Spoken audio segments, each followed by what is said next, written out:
Mass is offered by Achievers Fuel and Service Center Corporation, the Pranic Healing Foundation of the Philippines, and Lakpue Drug Incorporated.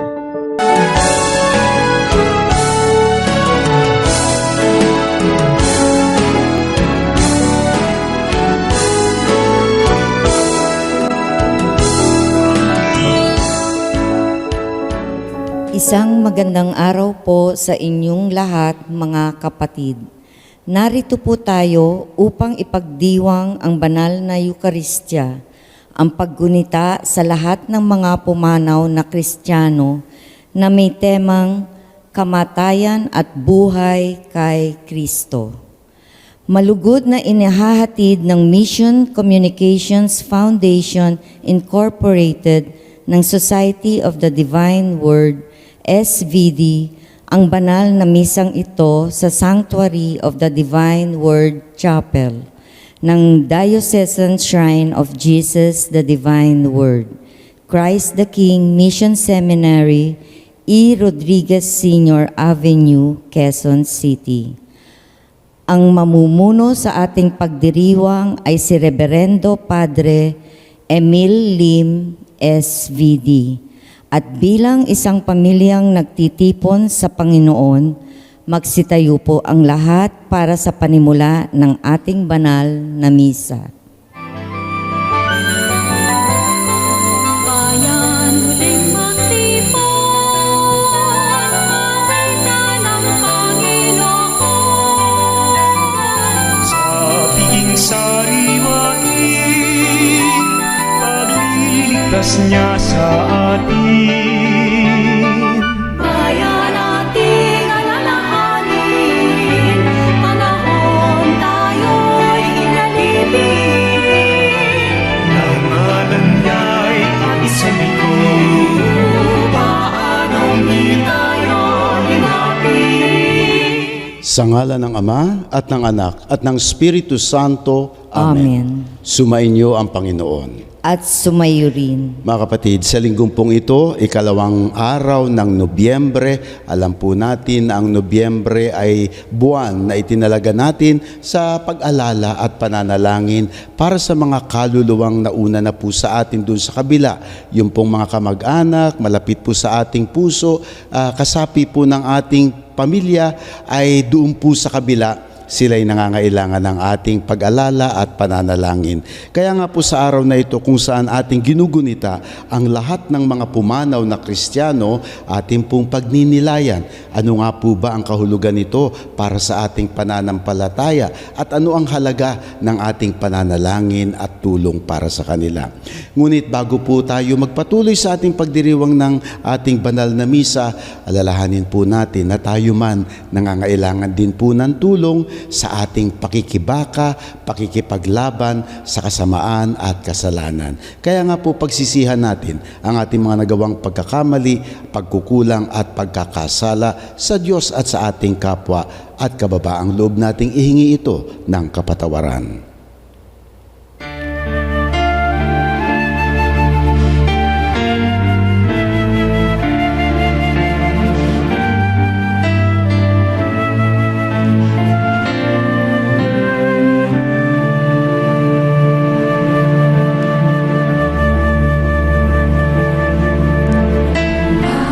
Panginoon, maawa ka.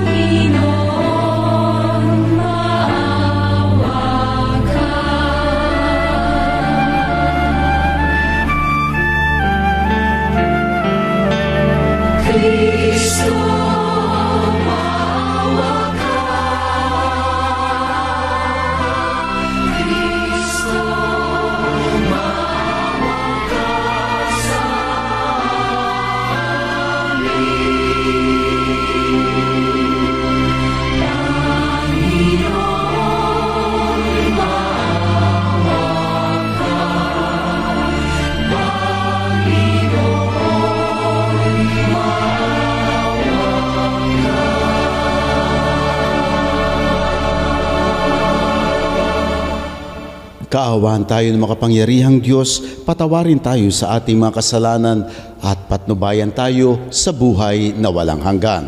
Amen. Manalangin tayo. Ama naming makapangyarihan, dinggin mo ang aming mga kahilingan upang sa pagpapahayag ng aming pananampalataya sa anak mong nabuhay mula sa mga patay, ang aming pag-asang manabik at sa pagkabuhay ng mga lingkod mo ay tumibay sa pamamagitan niya kasama ng Espiritu Santo magpasawalang hanggan. Amen. Unang pagbasa. Ang siping ito na hango sa aklat ng karunungan ay nagbibigay diin sa pagkakaiba ng mga hangal na ang turing sa kamatayan ay lubos na pagkasira ng tao at ng marurunong na ang turing sa kamatayan ay siyang saglit ng pagkuha ng Diyos sa tao upang isama at makibahagi sa kanyang walang hanggang kalwalhatian. Pagbasa mula sa Aklat ng Karunungan. Ang mga matuwid ay nasa kamay ng Diyos, at di sila makararanas ng kamunting paghirap. Sa akala ng mga hangal, ang mga matuwid ay namamatay. Iniisip nilang ang kamatayan ay kapahamakan, at ang pagpanaw nila ay tuluyang paglaho. Ngunit ang totoo, sila'y nananahimik na. Bagamat sa tingin ng tao, sila'y pinarusahan. Ngunit ang totoo, sila'y nasa buhay na walang hanggan. Ang kaunting pagtitiis nila ay tutumbasan ng malaking pagpapala. Napatunayan ng Diyos na sila'y karapat-dapat. Sila'y kanyang sinubok tulad ng ginto sa tunawan.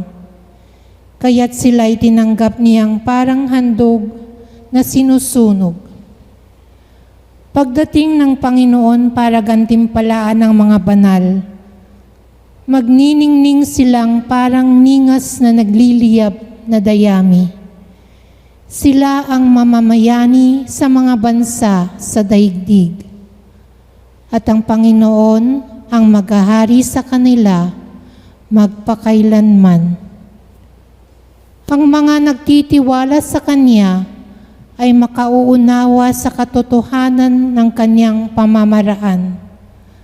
At ang mga naging tapat sa Kanya ay mamumuhay na kasama Niya sa Kanyang pag-ibig, sapagkat Siya'y mabuti at maawain sa Kanyang mga hinirang. Ang salita ng Diyos. Salamat sa Diyos. Tanglaw ko at kaligtasan ang Panginoong may kapal. Tanglaw ko at kaligtasan ang Panginoong may kapal. Tanglaw ko ang Panginoon, aking kaligtasan. Kaya walang takot ako kanino man. Sa mga panganib kanyang iingatan. Kaya naman ako'y walang agam-agam. Tanglaw ko at kaligtasan ang Panginoong may kapal. Isang bagay lamang ang aking mithiin. Isang bagay itong sa poon hiniling.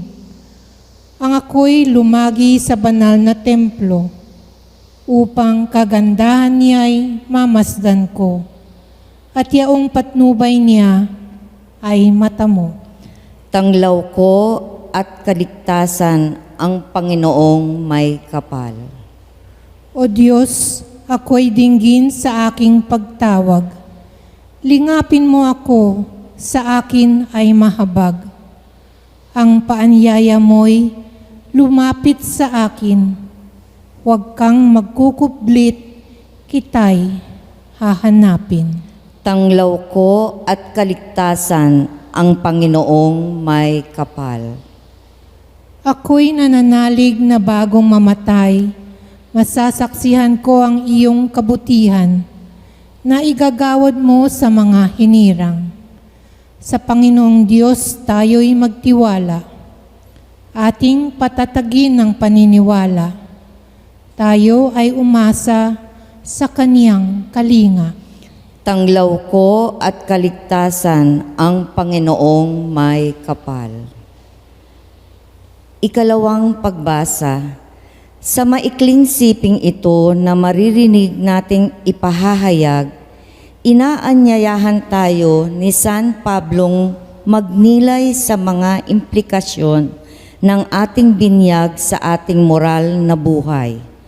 Kung paanong sa ating binyag nakikibahagi tayo sa kamatayan at muling pagkabuhay ni Kristo. Ang buhay natin ay marapat ding tampukan ng pagkamatay sa pagkakasala at pamumuhay alinsunod sa biyaya ng Diyos. Pagbasa mula sa sulat ni Apostol San Pablo sa mga taga-Roma. Mga kapatid, hindi ba ninyo nalalaman na tayong lahat na nabinyagan kay Kristo Jesus ay nabinyagan sa Kaniyang kamatayan? Sa makatuwid, tayo'y namatay at nalibing na kasama Niya sa pamamagitan ng binyag upang kung paanong binuhay na muli si Kristo sa pamamagitan ng dakilang kapangyarihan ng Ama, tayo na may mabuhay sa isang bagong pamumuhay. Sapagkat kung nakaisa tayo ni Kristo sa isang kamatayang tulad ng Kaniyang kamatayan, tiyak na makakaisa Niya tayo sa isang muling pagkabuhay tulad ng Kaniyang pagkabuhay. Alam natin na ang dati nating pagkatao ay ipinakong kasama Niya upang mamatay ang makasalanan katawan at nang hindi na tayo'y maalipin pa ng kasalanan. Sapagkat ang namatay na ay pinalaya mula sa kapangyarihan ng kasalanan, ngunit tayo'y naniniwalang mabubuhay tayong kasama ni Kristo kung namatay tayong kasama Niya. Alam nating si Kristo na muling binuhay ay hindi na muling mamamatay. Wala nang kapangyarihan sa Kanya ang kamatayan. Ang salita ng Diyos. Salamat sa Diyos.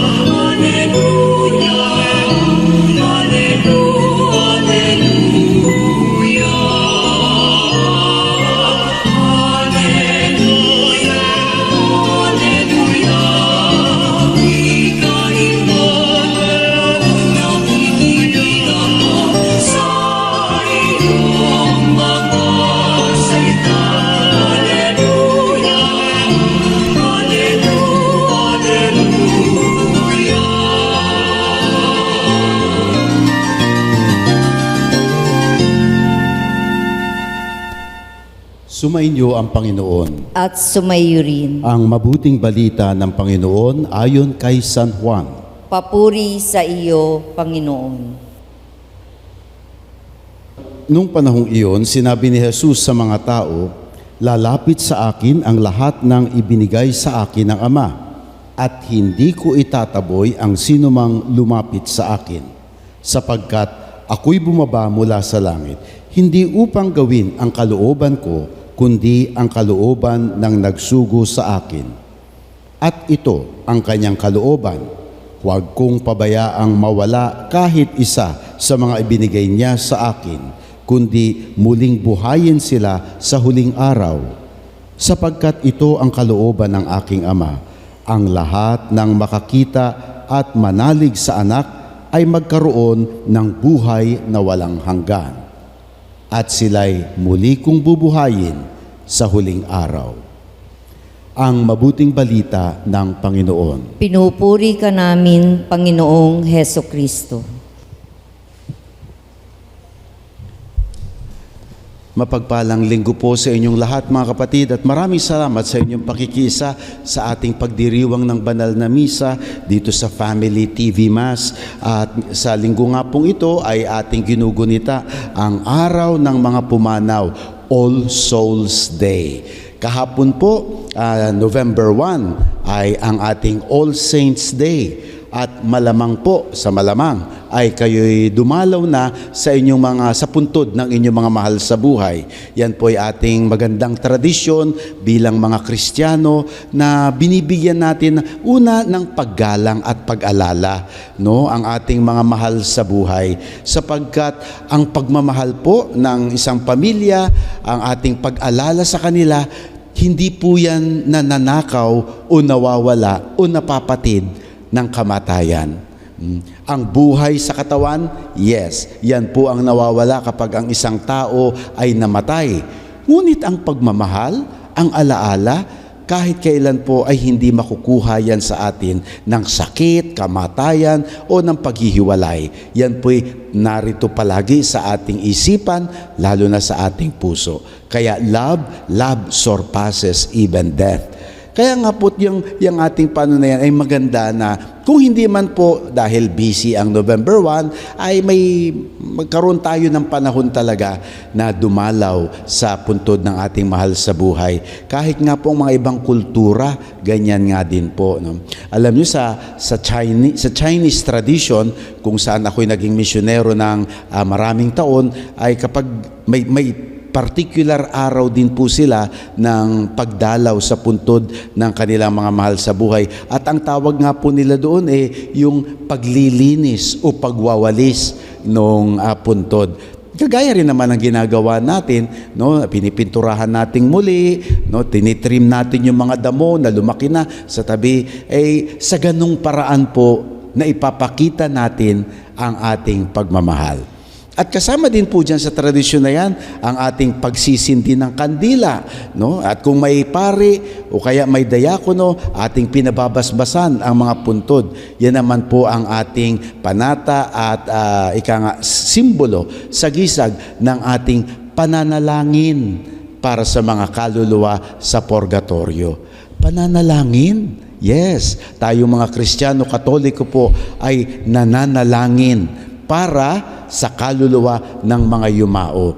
Sa iba po kasing mga religious tradition, sa iba pong mga simbahan o relihiyon, wala po silang ganun Sa kanila po kapag patay na, wala nang magagawa.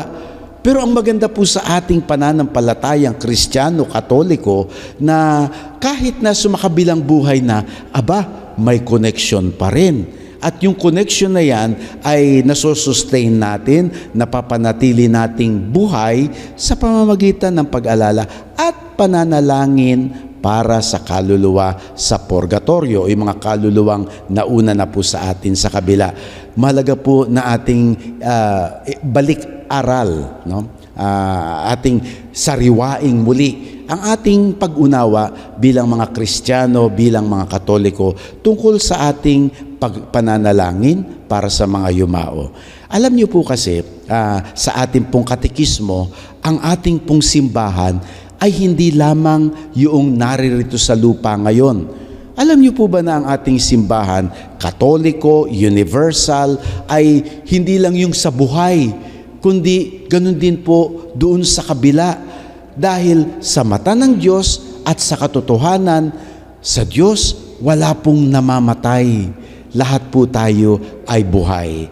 Kapag tayo'y Kanyang inilikha sa Kanyang pagmamahal, ay hindi niya na tayo buburahin, maliban na lamang yung mabubulid at makukundina doon sa eternal death, hell. Pero doon sa mga kaluluwa na naniniwala at nananalig sa Diyos ay lagi pong buhay sa harapan ng ating Ama. So, ang kamatayan lamang ng katawan. ngunit ang kaluluwa nananatiling buhay hanggang doon sa buhay sa kabila. Kaya nga po ang ating simbahan, kasama rin po sila. Oo, kaya sabi nga sa ating katekismo ay may 3 baitang ang ating simbahan. Yung pong simbahan na nagwagi, the triumphant church sa English, yung simbahang nagwagi, yun po, sila ang mga banal. No? Dahil napagwagihan na nila ang kanilang pakikibaka dito sa lupa at sila ay napatunayan, itinimbang at sila ay sapat.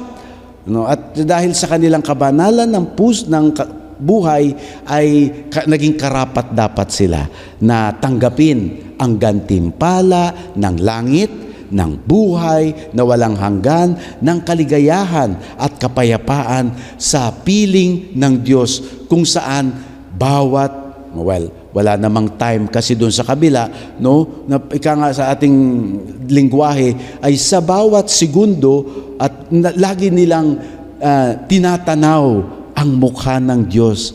Yun yung tugatog ng kaligayahan kung saan kapiling mo at natatanaw mo, nakikita mo palagi ang Diyos. That's eternal life. That's eternal happiness. At ang mga banal, yung mga santo, pinamumuno na po, nangunguna na po doon ang ating mahal na Birheng Maria, ang mga apostol at lahat ng mga martir at mga banal, no, at yung iba po na hindi na po natin napangalanan, kaya meron tayong all saints. Kasi hindi lang naman yung kilala nating mga santo, kung hindi, pati na rin po yung mga hindi na naitala sa listahan ng simbahan. Ngunit sa kabanalan ng kanilang buhay ay tinatanggap din sa langit. Lahat sila, the multitude of saints in heaven, sila po ang ating ginugunita sa kapistahan ng mga banal, November 1. At kasamang pangalawang baitang naman po dyan ay yung mga simbahang nagdurusa, the suffering church. At ano po yung suffering church? Hindi lang po yung nagugutom o yung taghirap ang buhay, kung hindi yung mga kaluluwa po na wala na po dito sa lupa at hindi na po nila matutulungan ang kanilang sarili. Ngunit hindi pa sila karapat-dapat pumasok sa kaharian ng Diyos sa langit. Yung po yung ating tinatawag, the poor souls. The poor souls, they are the suffering church. At sila rin po ay miyembro ng ating pamilyang simbahan. No? At doon po itong mga kaluluwa sa purgatorio, the suffering church, ang mga kaluluwa na hindi pa po nakakapasok sa kaharian ng Diyos, sila po ang ating inaalala sa araw na ito, All Souls Day. At ang All Souls Day, ang araw ng ating pananalangin para sa kanila. Ang laking bagay po yun na tayo may maitutulong sa mga kaluluwang sumakabilang buhay na sa pamamagitan ng ating panalangin.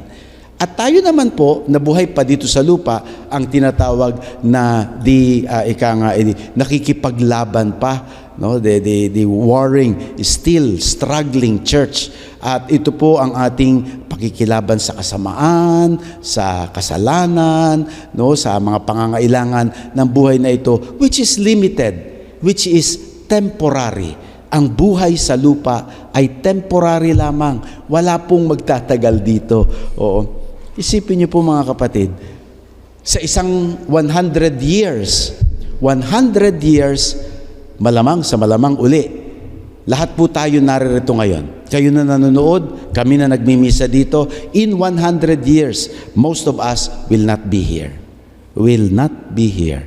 Because life on earth is temporary.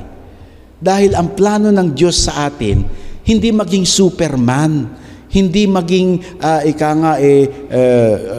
superhuman being, na hindi ang plano ng Diyos ay hindi for us to be here forever and ever. Ay nako, hindi po.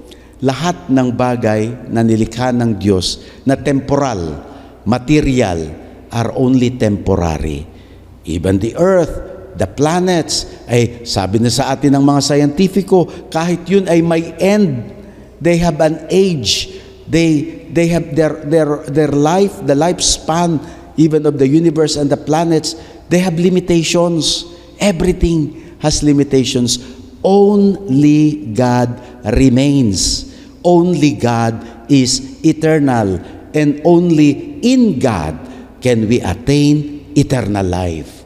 Kaya nga po, huwag na nating isipin, huwag na tayong mag-ilusyon kasi na talagang ang buhay ng tao, ang ating sariling buhay o buhay ng ating mga mahal sa buhay ay talagang forever and ever. Hindi po. Sabi nga ang dalawang mukha ng buhay ay kamatayan. Na pag tayo'y isinilang, kakambal na noon ang ating paglisan, ang ating pagpanaw, ang ating kamatayan. That's just the fact of life. No? The more we accept it, the more we are prepared, the less we are stressed, the more we believe that life does not end here on earth, but there is something else. So, sana po naunawaan na po natin yan. Review na natin yung 3 baitang. Isipin po natin yan, alam nyo, parang pamilya. Ang ating simbahan, parang pamilya. Sa pamilya, salamat sa Diyos kung merong mga mayayaman. Ika nga, na tamunan nila yung tugatog ng kanilang success, ng kanilang tagumpay, maayos na ang buhay, may kakayanan, yumaman. Baka sila yung mga banal. Pero minsan sa isang malaking pamilya, meron din namang mga nangangailangan pa, naghihikahos. At kapag meron po tayong miyembro ng ating pamilya na nangangailangan ng ating tulong, di po ba ating pakikipamilya sa kanila ay tutulungan natin? No, ganun din po sa simbahan. Ang ating mga poor souls ay ating tutulungan sa pamamagitan ng ating pananalangin. At yan nga po ang ating ginagawa ngayon. So, yun yung ating tradisyon tungkol sa pagdarasal, no, para sa mga kaluluwa sa purgatorio, doon sa kabila, the poor souls. At isa sa pinaka-effective na panalangin ay ang maalala natin sa kanila at mag-alay tayo ng misa. No, banal na misa. No? Gamitin ko po to. Mga kapatid, ito po ang simbolo ng ating pananampalataya. Si Kristo na nag-alay ng kanyang buhay, kahit siya, no, tinikman niya rin ang kamatayan para sa atin. No? Alam niyo po ba na ang kanyang pag-aalay ng buhay ay hindi lamang para sa ating mga buhay, hindi lamang para sa iyo o para sa akin o para sa ating naririto. Inialay niya ang kanyang buhay ng pagliligtas kahit sa mga kaluluwa doon sa kabila. Inialay niya yon. Kaya nga po sa banal na misa kung saan ating ginugunita at muling isinasabuhay ang kanyang pag-aalay ng buhay para sa ating kaligtasan ay muli, no, sinasariwa natin at iniaalay natin muli si Kristo para sa mabilis na pagpasok sa kalangitan ng mga kaluluwa. Kaya kapag may pagkakataon po tayo mga kapatid, ay magpamisa po tayo. Mag-alay po tayo ng misa, rosaryo, panalangin, mga special prayers, madaming mga special prayers for the poor souls, no? At may alay natin yon para sa kanila. Tanda ng ating pag-alala at pagmamahal. Pangalawa po, kailangan ma-review din po natin. Ano nga po ba ang paniniwala nating mga Katolikong Kristiyano tungkol sa what comes after death?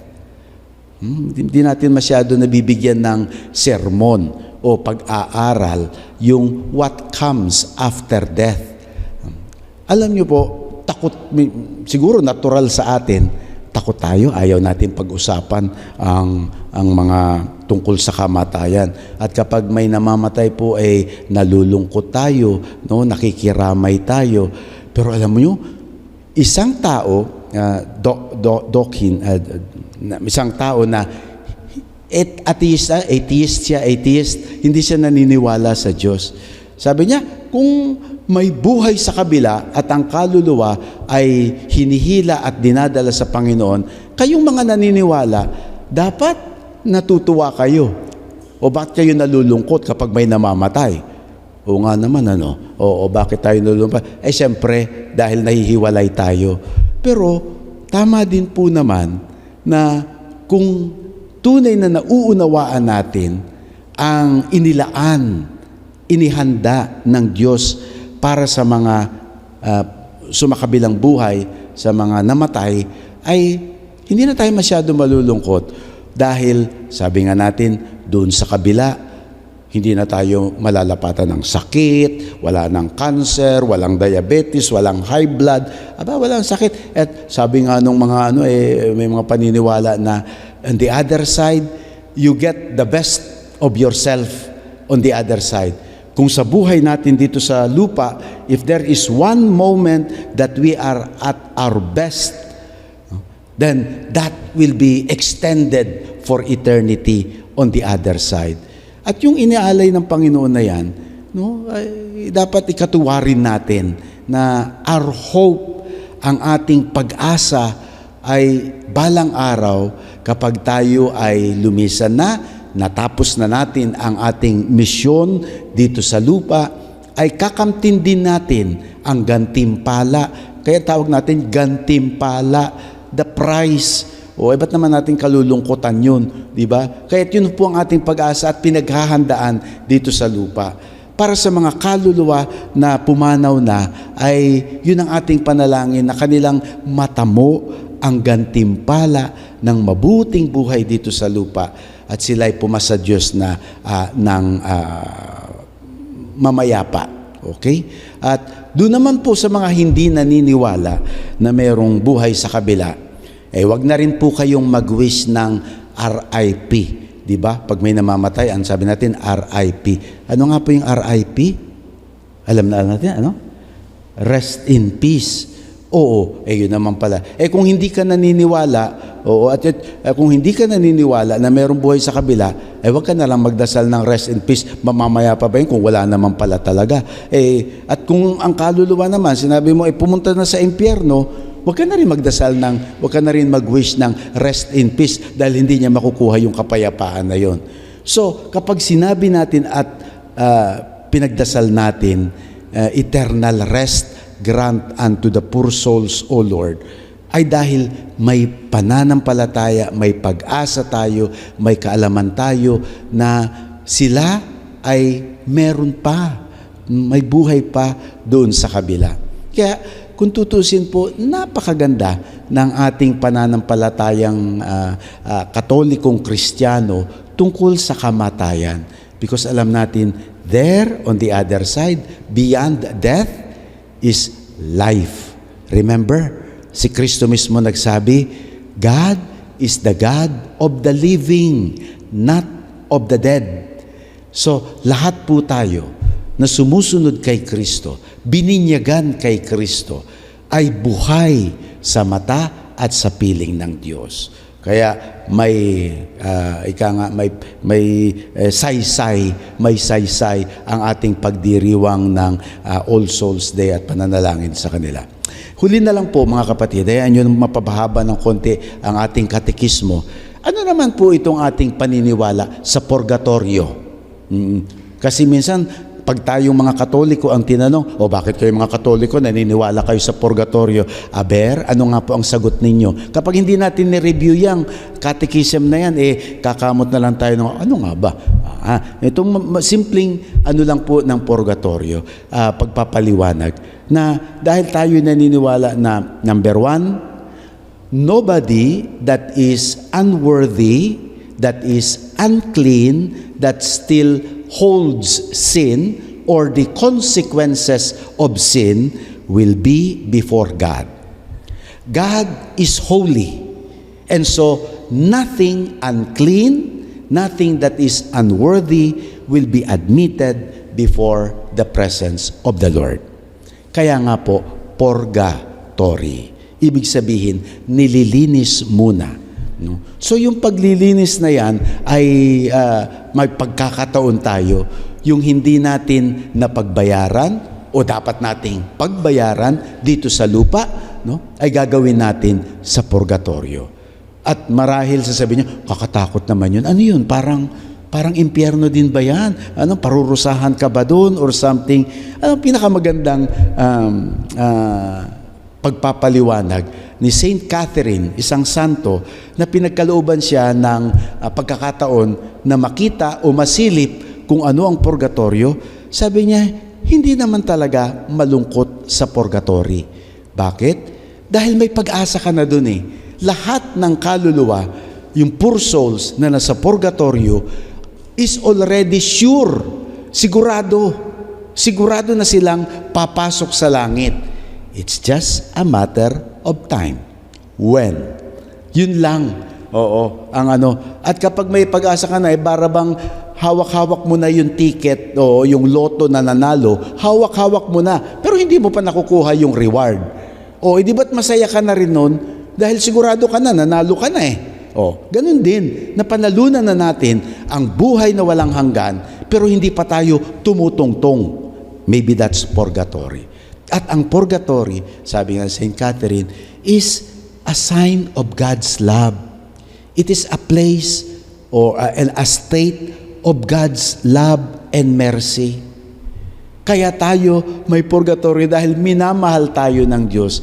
At hindi dahil gusto niya tayong parusahan, dahil yung parusa ay sa ibang lugar po yun, doon po yun sa ibaba. No? Pero yung sa purgatory ay tinatanggap na natin yung pagmamahal ng Diyos at kanyang awa. Kaya sabi niya, dito ka muna para mapaghandaan mo, para tunay kang malinis, tunay kang maging karapat-dapat na humarap sa kabanalan ng Diyos. No? Kaya nga itong sa prayers natin for the souls in purgatory, tayo na mga buhay may pagkakataon na makapag-alay ng panalangin, ng misa, nasa ating kapangyarihan, nasa ating privilege, yung magagawa at maitutulong natin sa kanila. Huwag natin silang pagdamutan ng panalangin at banal na misa, yung mga kaluluwa sa purgatorio. Kaya ako po personally, bilang isang pari, dahil ako na may nakakapagmisa, yung pong si Father Lino, ang aking ina, ang aking kapatid na sumakabilang buhay na, at mga tiya, miyembro ng I always remember them in my masses. If I can offer one more mass for their immediate, mabilis na pagpasok sa langit, why would I not, or why would I deny them? And so, kung nasa akin naman pala ang kakayanan na gawin yon, gawin na natin. So, purgatory, hindi siya yung wag nating masyadong katakutan. Tingin ko, wag natin siyang masyadong katakutan. It is a place of God's love and mercy. And remember, there is always that hope. Tutulungan na lang po nating mapabilis ang kanilang proseso. Ano po? So mga kapatid, itong ating linggong ito ng paggunita para sa lahat ng mga pumanaw ay sana nga po do something. Maybe as a resolution, kayo na mga nagsimba ngayon dito sa Family TV Mass, do something for our beloved departed loved ones. Either you visit them sa puntod at may kalakip nga pong may kalakip na indulgence yun. No? And so, mag-alay ng panalangin sa bahay o mag-alay ng misa sa ating mga parokya. Do something. Because in the end, all of this is out of love. God's love for us and our love for our departed. Amen.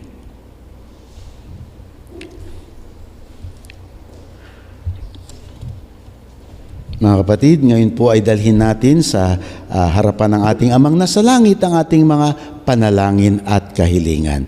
Kaya't kaisa ng lahat ng mga naniniwalang walang kamatayan ang kaluluwa at muling mabubuhay ang ating katawan, ipanalangin natin ang mga pangangailangan ng lahat ng nabubuhay at nangamatay. At sa bawat kahilingan ang ating itutugon, Panginoon, dinggin mo ang aming panalangin. Panginoon, dinggin ang aming panalangin.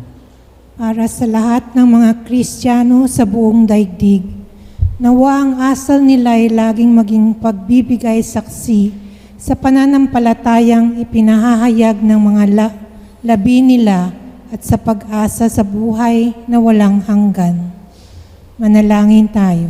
Panginoon, dinggin ang aming panalangin. Para sa Santo Papa, mga obispo at lahat ng ibang pinunong espiritual Nawa magpatuloy silang magpahayag ng turo ng simbahan ng buong linaw at tapang at sa isabuhay ito araw-araw. Manalangin tayo. Panginoon, dinggin ang aming panalangin. Para sa ating mga pinuno ng pamahalaan at lahat ng may pananagutan sa pagtataguyod ng kabutihan ng lahat. Nawa ipagtanggol nila ang matuwid, gawin ang tama at pigilan ng mga nagpapahamak sa madla. Manalangin tayo. Panginoon, dinggin ang aming panalangin. Para sa mga doktor, nurse at mga taong nag-aalaga sa may malulubhang karamdaman, nawa tumupad sila sa kanilang mga tungkulin ng may paggalang sa kabanalan ng tao at pasiglahin nila ang kanilang mga pasyente sa pag-asa sa kaligayahang walang hanggan. Manalangin tayo. Panginoon, dinggin ang aming panalangin.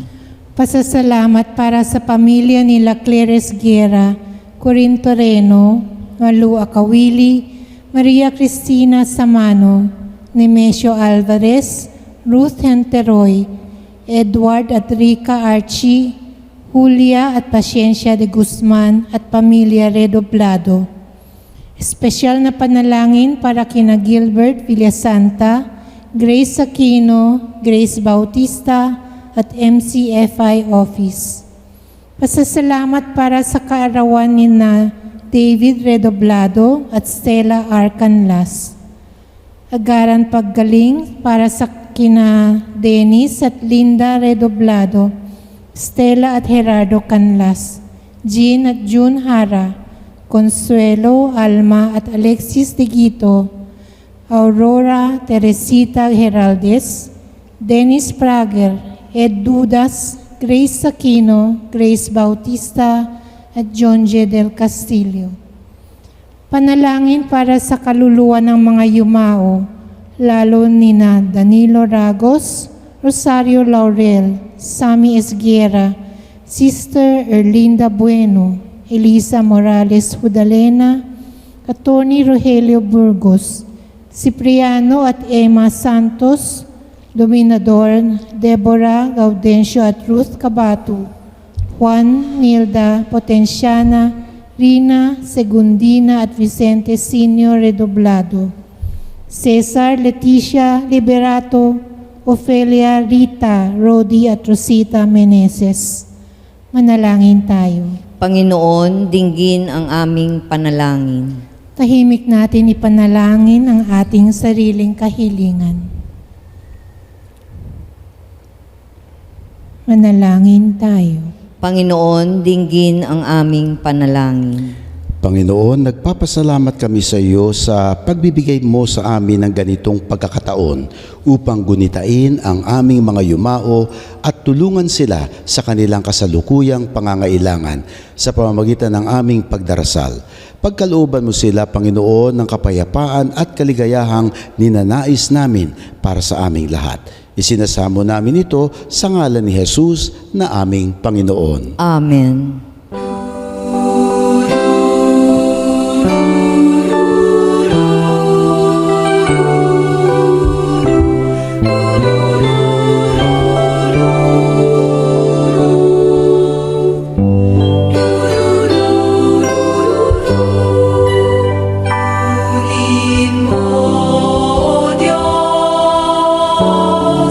At tanggapin mo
Manalangin kayo mga kapatid, upang itong paghahain sa ating harapan ay kalugdan ng Diyos Amang makapangyarihan. Tanggapin nawa ng Panginoon itong paghahain sa iyong mga kamay sa kapurihan niya at karangalan sa ating kapakinabangan at sa buong sambayanan niyang banal.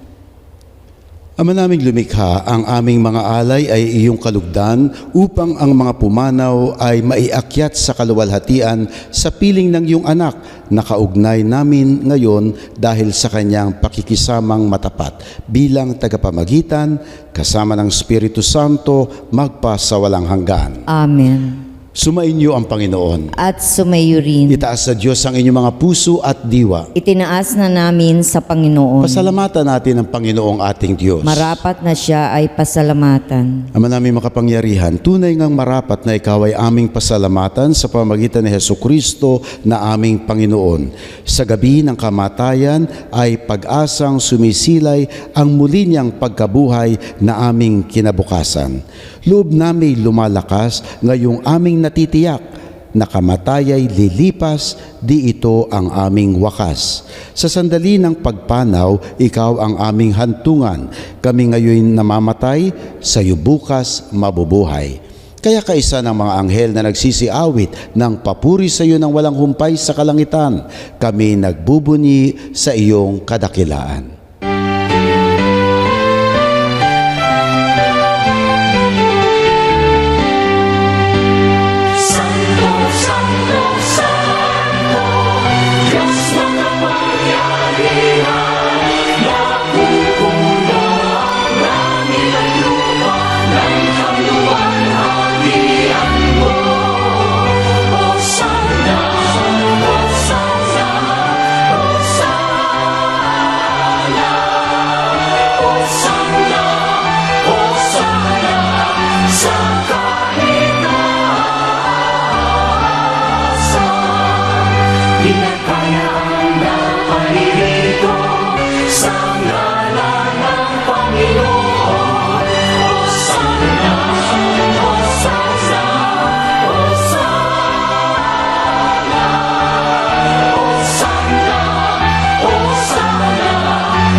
Ama naming banal, ikaw ang bukal ng tanang kabanalan, kaya't sa pamamagitan ng iyong Espiritu, gawin mong banal ang mga kaloob na ito upang para sa amin ay maging katawan at dugo ng aming Panginoong Hesukristo. Bago niya pinagtiis ang kusang loob na maging handog, hinawakan niya ang tinapay, pinasalamatan kanya, pinaghati-hati niya iyon, iniabot sa kanyang mga alagad at sinabi, "Tanggapin ninyong lahat ito at kanin. Ito ang aking katawan na ihahandog para sa inyo."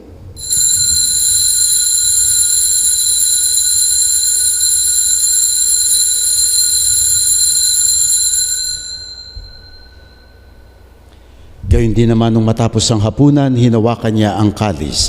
Muli kanyang pinasalamatan. Iniabot niya ang kalis sa kanyang mga alagad at sinabi, "Tanggapin ninyong lahat ito at inumin.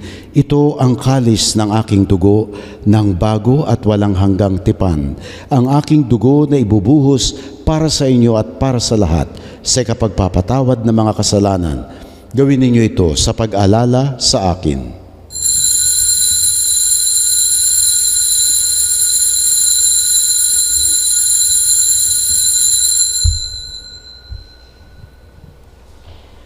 Ipagbunyi natin ang misteryo ng pananampalataya. Sa krus mo at pagkabuhay, kami natubos mong tunay. O Jesus, krus namin mahal, ligtas mo aming tanan. O Jesus, krus namin mahal, ngayon at magpakailanman.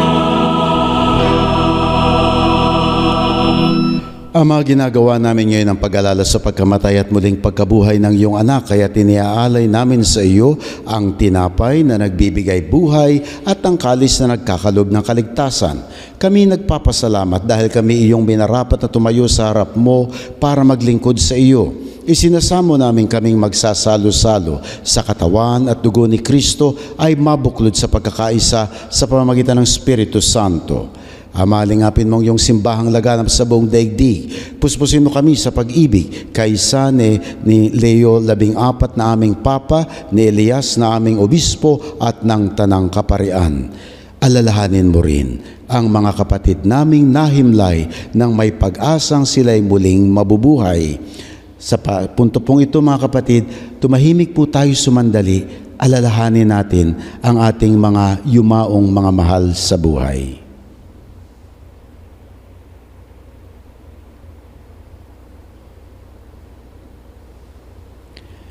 Gayon din ang lahat ng mga pumanaw. Kaawaan mo sila at patuloyin sa iyong kaliwanagan. Kaawaan mo at pagindapatin kaming lahat na makasalo sa iyong buhay na walang wakas. Kaisa ng mahal na Birheng Maria na ina ng Diyos, kaisa ng mga apostol at ng lahat ng mga banal na namuhay dito sa daigdig ng kalugod-lugod sa iyo. May pagdiwang nawa namin ang pagpupuri sa ikararangal mo sa pamamagitan ng iyong anak na aming Panginoong Hesukristo. Sa pamamagitan ni Kristo, kasama niya at sa Kanya, ang lahat ng parangal at papuri ay sa iyo, Diyos amang makapangyarihan, kasama ng Espiritu Santo, magpasawalang hanggan. Amen, amen, amen, amen, amen, amen,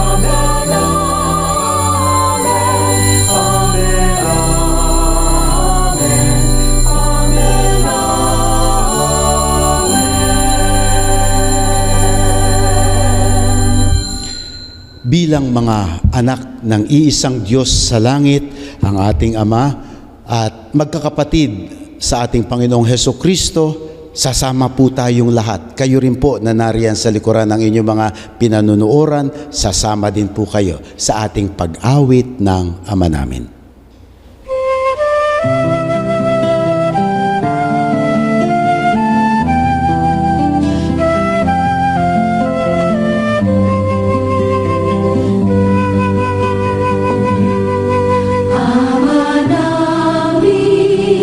sumasalangit ka, sambahin ang ngalan mo,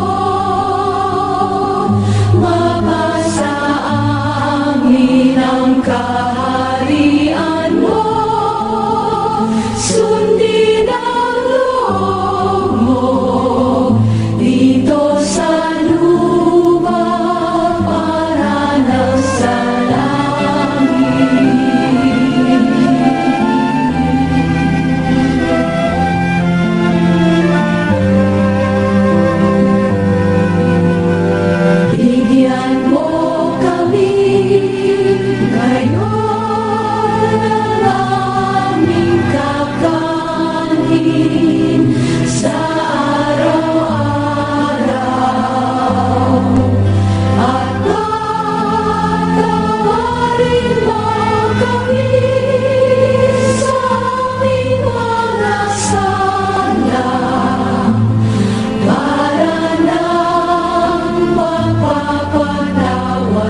Hinihiling namin kami, Diyos, sa lahat ng masama, pagkalooban ng kapayapaan, araw-araw, iligtas sa kasalanan at ilayo sa lahat ng kapahamakan, samantalang aming pinananabikan ang dakilang araw ng pagpapahayag ng tagapagligtas naming si Hesu Kristo. Sapagkat iyo ang kaharian at ang kapangyarihan at ang kapurihan magpakailanman. Panginoong Hesu Kristo, sinabi mo sa iyong mga apostol, kapayapaan ang iniiwan ko sa inyo, ang aking kapayapaan ang ibinibigay ko sa inyo.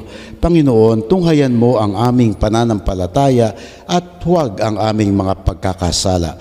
Pagkalooban mo kami ng kapayapaan at pagkakaisa, ayon sa iyong kalooban, kasama ng Espiritu Santo, magpa sa walang hanggan. Amen. Ang kapayapaan ng Panginoon ay laging sumainyo. At sumayo rin. Magbigayin tayo ng kapayapaan sa isa't isa.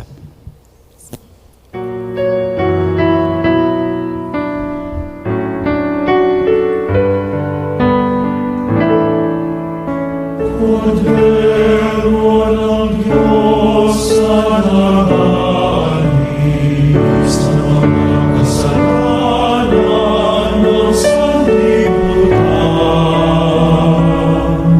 maawa ka sa amin. Cordero ng Diyos na nangangalakan sa mga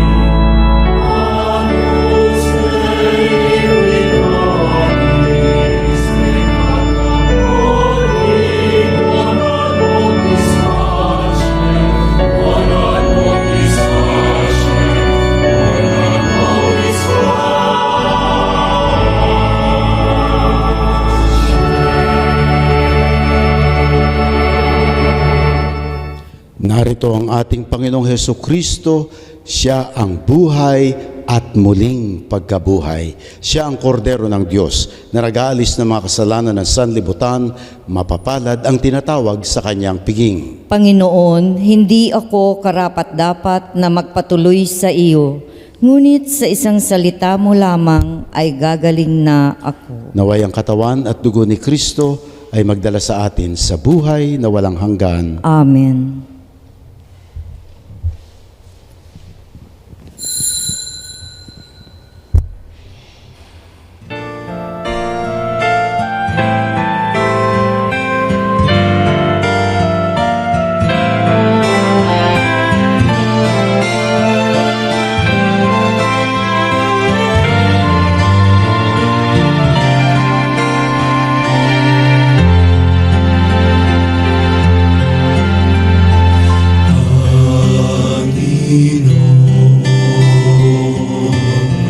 Turuan mo akong maging bukas palad.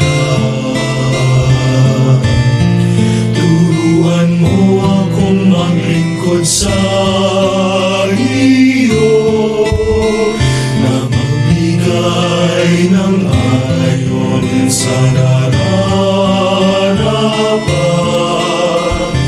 na walang hinihintay mula sa'yo, na mag-ibag ang di inaalintanan, mga hirap na dinaranas, sa tuwina'y magsumikap na hindi humahanap ng kapalit na kaginhawaan, na di naghihintay kundi ang aking mabatid, na ang loob pa siya sinusundan.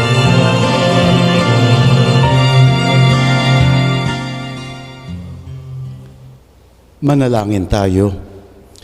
Ama naming mapagmahal, ang mga yumao naway makarating sa iyong tahanang mapayapat maningning. pakundangan sa ipinagdiriwang naming pagkabuhay ni Hesukristo na naghahari kasama ng Espiritu Santo magpasawalang hanggan. Amen. Panalangin para sa pamilya. O Diyos, mapagmahal at mahabaging Ama, pagbuklod-buklurin po ninyo ang lahat ng mga pamilya sa pamamagitan ng inyong dalisay na pag-ibig, may pagkakaisa at pagtutulungan.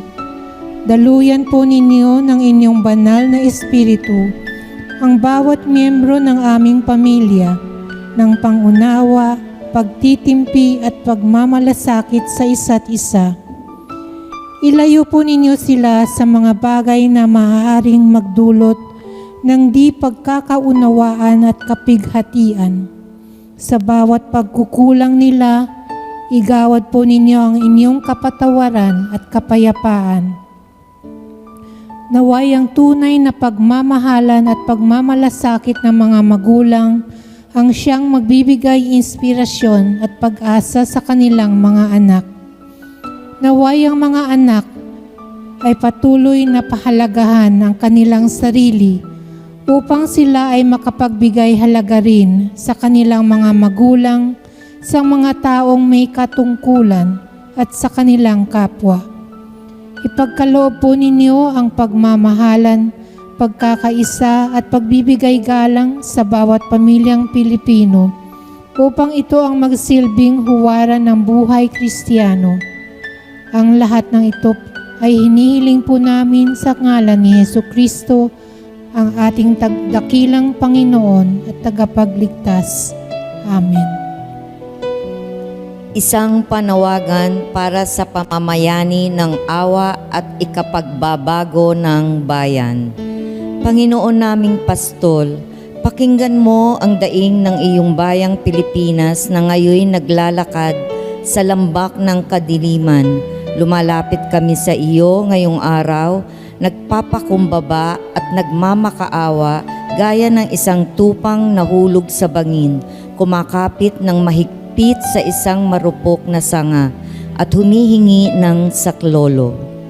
Iligtas mo kami, Panginoon, sapagkat kami nalulunod. Tulad ng mga awit sa salmo, dama naming kami lumulubog sa kamunoy, nilulunod ng baha ng katiwalian, gaya ni Propeta Jeremias na nabaon sa putik ng balon. Inaamin namin, O Panginoon, nang may durog na pusong nagsisisi, gaya ng panalangin ni Baruk. Kami nagkasala laban sa Panginoon, naging suwail at hindi namin pinakinggan ang kanyang tinig. Kaawa-awa na ang naging kalagayan namin. Ang mga magnanakaw ay nagmamayabang sa kanilang kayamanan. Ipinangangalandakan ang magagarang sasakyan, mga alahas na milyon-milyong piso ang halaga at mga nagpapapasa sa hapunang katumbas ng ilang taong sahod ng isang obrero. At kami rin, O Diyos, sa maliit man o malalaking pagkukulang, ay naging dahilan ng paglaganap ng dilim, sa pag-aabot ng lagay sa fixer at sa pulis trapiko, sa pagtanggap at pagpapalaganap ng kasinungalingan at peking balita, sa pagtanggap ng mga donasyon mula sa mandarambong at mapang-abuso, sa pananahimik sa harap ng kawalang katarungan alang-alang sa kaginhawaan. Patawarin mo kami, Panginoon, sapagkat hinayaan naming ang masama ay maghari sa aming lipunan.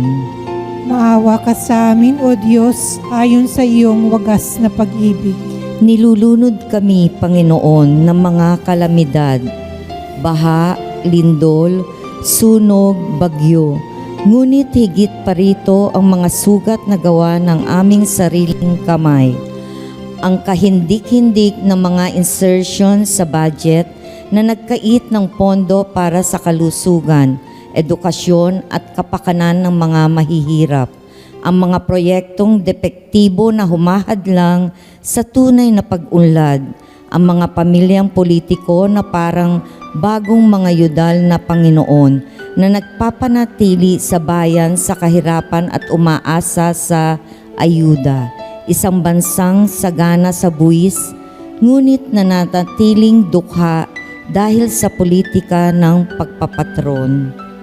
Kung ang aking bayan na tinatawag sa aking pangalan ay magpapakumbaba, mananalangin, hahanapin ang aking muka at tatalikod sa kanilang masasamang gawa, diringgin ko sila mula sa langit at pagagalingin ko ang kanilang lupain. Pagalingin mo ang aming bayan, O Panginoon. Minsan mong ipinahayag kung ano ang mabuti at hinihingi mo sa amin, ang gumawa ng katarungan, umibig sa awa at lumakad ng mapagpakumbaba kasama mo. Kami nabigo, ngunit hindi kami mawawalan ng pag-asa, sapagkat sinabi ni Apostol Pablo, ang pag-asa ay hindi nagbubunga ng pagkadismaya, sapagkat ang pag-ibig ng Diyos ay ibinuhos sa ating mga puso sa pamamagitan ng Espiritu Santo. Hindi mo kami nilikha para sa kasamaan, kundi para sa kabutihan. Tinubos mo kami at binihisan ng bagong pagkatao kay Kristo. Halina, Espiritu Santo, baguhin mo ang muka ng daigdig. Baguhin mo ang puso ng aming bayan. Hipan mo kami ng tapang na bumangon laban sa kasakiman at kapangyarihan, at gisingin mo ang mas mataas naming udyok na kumalinga, magmalasakit, mahabag, at magmahal ng walang kondisyon. Hayaang ang kaligtasan ng pinakamahina, hindi lamang ng pinakamalakas, ang maging tanda ng aming pagkatao. Pagkalooban mo kami ng lakas upang magtayo ng isang Pilipinas na puno ng katotohanan, katarungan at habag. Ama, dinggin mo kami sa pamamagitan ni Kristong anak mo, kasama ng Espiritu Santo, magpasawalang hanggan. Amen. Mahal na Birhen ng Santo Rosario, aming ina, sa iyong mga kamay ay aming ipinagkakatiwala ang mahal naming bayan. Amen. Paanyaya sa ADAPT, a Seminarian Scholarship Program. Malugod po naming inaanyayahan ang lahat na suportahan ang aming ADAPT, a Seminarian Scholarship Program sa pamamagitan ng pagbili ng aming magnetic rosary bracelets. Ang bawat isa ay hindi lamang nagsisilbing paalala ng pananampalataya, kundi nagbibigay din ng tulong pinansyal sa mga seminarista sa kanilang pag-aaral. Para sa mga order at katanungan, maaring makipag-ugnayan kay Alvin Espiritu sa 0945-3057-620 o mag-email sa amin sa mcfisvd@gmail.com. Maraming salamat po sa suporta. Sa ngalan ni Father Bel San Luis, SVD, Executive Producer ng Family TV Mass, nais po naming magpasalamat sa mga sumusunod: Reverend Father Glenn Paul Gomez, SVD, Rector, Christ the King Mission Seminary; Reverend Father Emil Lim, SVD, our Mass Celebrant and Homilies. Espesyal na pasasalamat sa ating mga lector at server, sponsors, donors at benefactors, sa ating mga taga-subaybay sa loob at labas ng ating bansa at sa online audiences, maging sa ating seminary staff at personnel, maraming salamat. Sumainyo ang Panginoon At sumayo rin. at pagpalain kayo ng dakilang Diyos, Ama, Anak at ng Espiritu Santo. Amen. Na ipagdiwang na po natin ang banal na misa, humayo kayong mapayapa. Salamat sa Diyos.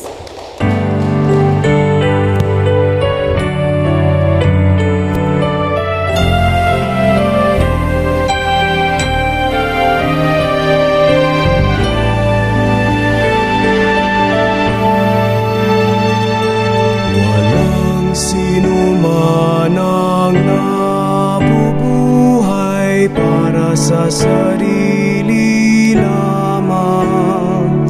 Walang sino man ang namamatay para sa sarili lamang.